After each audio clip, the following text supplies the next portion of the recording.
Bogus ST સર્ટિફિકેટના આધારે નક્કી કરતા ધાનપુર અને દેવગઢ બારિયા તાલુકાના શિક્ષક બાબતે રજૂઆત કરવા મુલાકાતની અરજી આજરોજ તારીખ 23/6/2026ના રોજ જાણવા મળેલ છે કે ગુજરાત રાજ્યના માનનીય મુખ્યમંત્રી શ્રી કાલે દાહોદ જિલ્લાના ગરબાડા તાલુકાની મુલાકાતે પધારવાના છે। આ અનુસંધાને ધાનપુર અને દેવગઢ બારિયા તાલુકામાં બોગસ એસટી જાતિના સર્ટિફિકેટના આધારે નોકરી કરતા શિક્ષકો અંગેની મહત્વની રજૂઆત આપશે શ્રી સમક્ષ રૂબરૂ રજૂ કરવાની છે। આથી આપશ્રીને વિનંતી કે ઉપરોક્ત બાબતે આપશ્રીને રૂબરૂ મળી વિગતવાર રજૂઆત કરવા માટે સમય અને મુલાકાતની પરવાનગી આપવા કૃપા કરવામાં આવે। આપનો આભાર। રિપોર્ટર શ્રીકાંતભાઈ કે મોહને। સૌપ્રથમ તો જોહાર।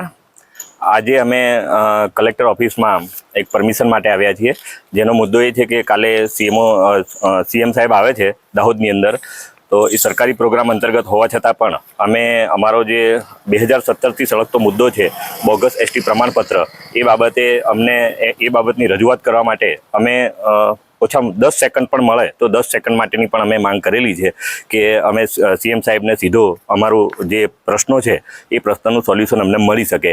કારણ કે 2017થી લઈ અત્યાર સુધીમાં બોગસ એસટી પ્રમાણપત્ર બાબતે વારંવાર અમે વિશ્લેષણ સમિતિમાં રજૂઆતો કરેલી છે। કેટલી અરજીઓ પેન્ડિંગ છે, આખા ગુજરાતની પણ કેટલી અરજીઓ પેન્ડિંગ છે। કારણ કે બોગસ એસટી પ્રમાણપત્રના લીધે જે લોકો એસટી નથી, સાચા એસટી નથી એવા લોકો જે ઓબીસી છે કે અન્ય કેટેગરીના છે, તો એ લોકો આ જે એસટી પ્રમાણપત્ર ખોટી રીતે કઢાવી અને સરકારી લાભ પણ લઈ રહ્યા છે, સરકારી નોકરી પણ લઈ રહ્યા છે, અને એના પર હજુ સુધી કોઈ એવા સરકારી કર્મચારીઓ હોય તો એ પણ હજુ સુધી સસ્પેન્ડ નથી થયા કે ના એમની પર કોઈ કાર્યવાહી થઈ હોય, એવા જ ગણ્યા ગાંઠ્યા કેસ હોઈ શકે। પણ વિશ્લેષણ સમિતિએ અત્યાર સુધીમાં કેટલાય કેસ પેન્ડિંગ કરેલા છે, તો એનું તુરંતમાં તુરંત નિકાલ આવે એના માટે અમે એક આવેદન આપવા માંગીએ છીએ। તો કલેક્ટર સાહેબને પણ રજૂઆત કરી છે અને મીડિયા માધ્યમથી પણ અમે રજૂઆત કરીએ છીએ કે અમને ઓછામાં ઓછી 10 સેકન્ડ પણ મળશે તો એ 10 સેકન્ડની અંદર અમે સંપૂર્ણ રીતે સમજાવવા માટે તૈયાર છીએ। જોહાર।